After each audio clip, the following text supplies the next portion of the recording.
want to cheers to today. You know the drill. Grab your beverage of choice. I will always remind you to drink your water and hydrate because sometimes we need that little reminder every day. It's important. However, drink whatever you want.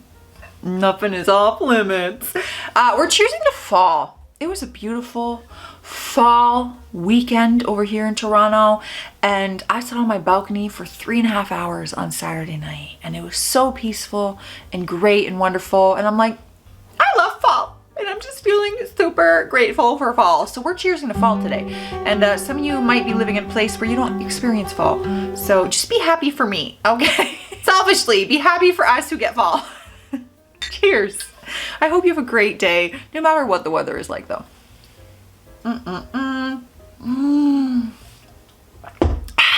Killed it. Lip gloss intact, baby. We got more bridesmaidzillas, not bridezillas. Bridesmaidzillas. Get it right. Get it right, get it tight. Found you, Miss New Booty. Get it together and bring it back to me. I don't even know if that's, I'm totally making up words, I feel. I haven't heard that since like grade 6 and it just came to me and I just couldn't stop. One of my bridesmaids was completely plastered by 1 p.m. 4.5 hours before the ceremony. The coordinator replaced her secret vodka with water and she didn't even notice. Oh God, that's when you know it's bad. During pictures, she made it all about her taking the perfect selfie of the group and got in the way of the photographer. At one point, she realized that she lost the back of her earring. So she needed to call her husband to bring her another one, holding up pictures by 30 minutes.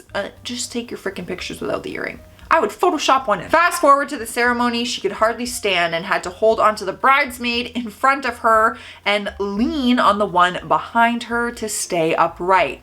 What the hell were you drinking? Vodka? That's it? Like how much vodka were you drinking by 1 p.m.? They could be lightweight, you never know. She attempted to help by putting my bustle up and ended up tripping over another bridesmaid and falling onto everyone's personal belongings. We found out later that she shattered my mom's phone.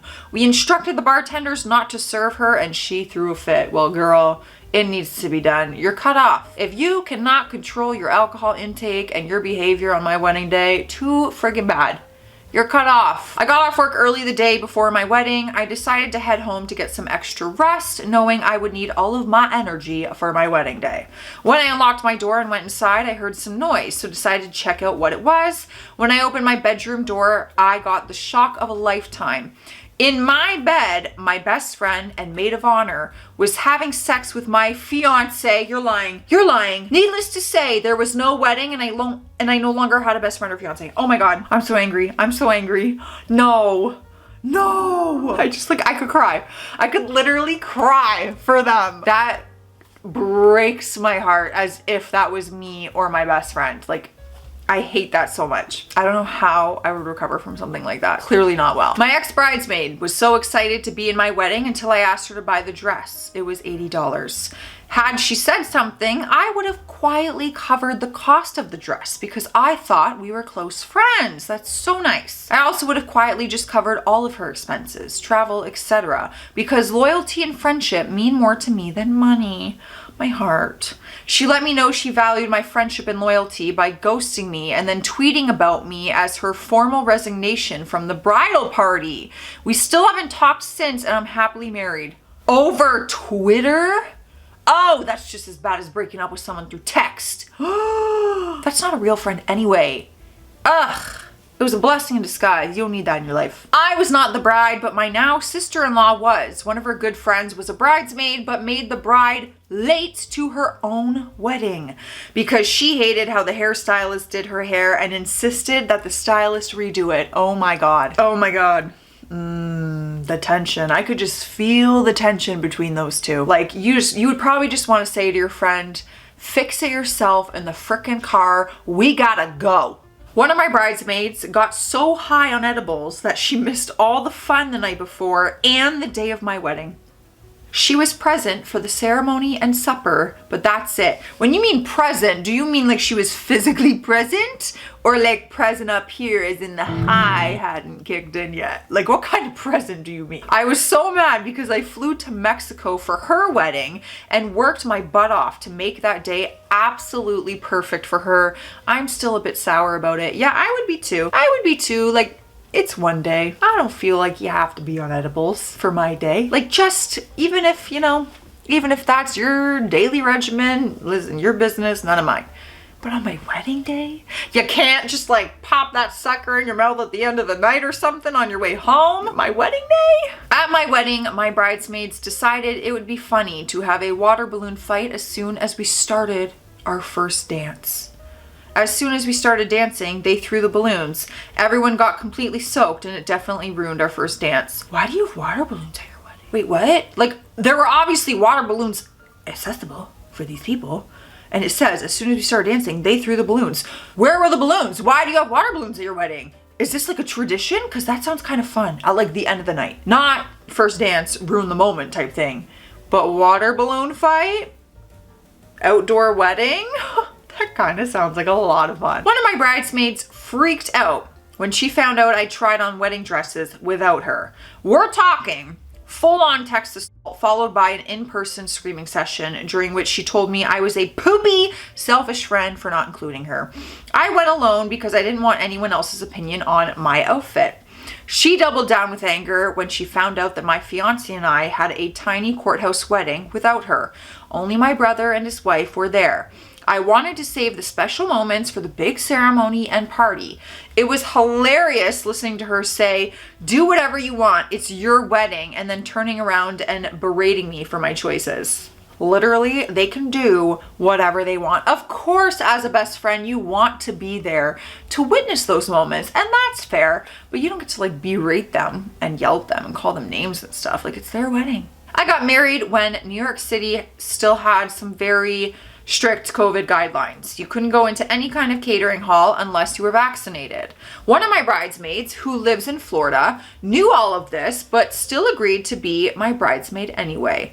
I really didn't give much thought to it until her husband texted me and verbally insulted me because, quote, how dare I ask my wife to go against his wishes and get vaccinated?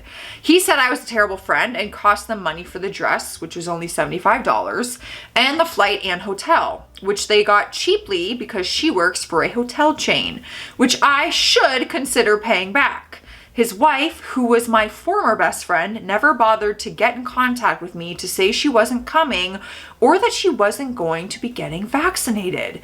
It put a damper on the entire event because my supposed best friend had always promised to be at my wedding and she wasn't there. Oh, that makes me so sad. That makes me really sad.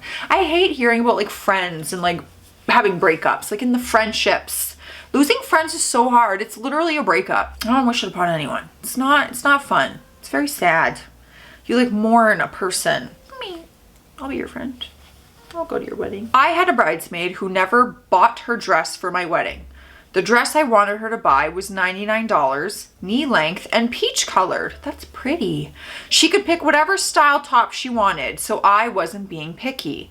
I had asked my bridesmaid to buy their dresses by July for my September wedding, so they'd have time for alterations. Plus, the site is known for taking a month in shipping. This bridesmaid essentially ghosted me from June until the week before my wedding. So what did she show up in? If she didn't buy the dress, what is she wearing? Or did she not? Did she bow out as bridesmaid and said, I don't want to be a part of it? $99, like that is so affordable for a bridesmaid. Listen, I shouldn't say it's affordable because that's not affordable for everyone.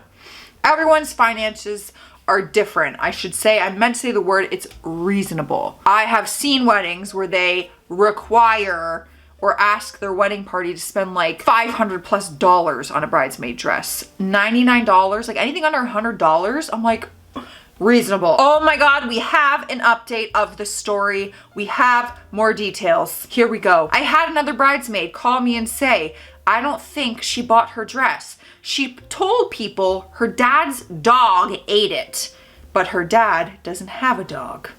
So I called her and asked. She made up a lot of excuses, yelled at me for not trusting her, and then hung up. I followed up with a text saying she was more than welcome to come to my wedding as a guest, but unless she had her dress, she could not be in the wedding. She didn't come, obviously, and it kind of sucked to lose a friend over it. I later found out she was going to try and find something similar at Macy's that morning or re-wear the dress she bought for her sister's wedding, which was long, pink, and fancier than my own wedding dress. We got our answers. We got our update. I feel more at peace with the situation and what happened. It honestly just feels so unnecessary. Like, what an unnecessary thing to do to lose a friendship. It could have been totally avoided. Even if you couldn't afford it, you could just like be honest and talk to her about it, you know? I never wanted to get married or cared about it until I met my husband. My very close friend really wanted to get married and had been engaged 5 times by the time I was planning my wedding. Oh damn, I haven't even been engaged once. What the hell? And was very upset when I got engaged. I still loved her and asked her to be one of the 2 bridesmaids standing next to me. She told me over and over leading up to the wedding, I can't believe you're getting married instead of me. Anyway, she was meant to bring the cake to my wedding shower. She showed up 2 hours late, absolutely drunk, wasted, and threw the cake on the ground and started laughing and just left it there. She then proceeded to talk about my sex life prior to me meeting my husband in depth, making fun of my ex-boyfriends and people I had slept with. She even went as far as standing up and doing impressions of some of them. This was in front of my mom, future mother-in-law, and my future husband, as it was a shower for both of us. Yeah, I would have asked her to leave the second she dropped the cake and started laughing. I would have been like, girl, this ain't funny. If you ain't gonna act right, goodbye. Like, that is so inappropriate. Oh my God, mortified. Mortified. All right, guys, if you have not checked out the 2 limited editions that have been added to the Sassy merch launch, make sure you do, jocebedard.com. We got hats with the infamous don't. It actually is a little bit of a different design to fit the hat better, but if don't is your vibe, you might want the hat. We got pink, white, and black. And then we got our hoodies that had the sassy phrase, but people be loving this don't phrase. So we put the don't phrase on the hoodie. Using our noggin. Who's our? Like my, hello. I speak in plural. It's me. I'm by myself. Anyways, make sure you guys check it out because it is a limited edition, so I don't want you to miss out. I'm out of here though. Stay classy out there, stay sassy, and I'll see you tomorrow.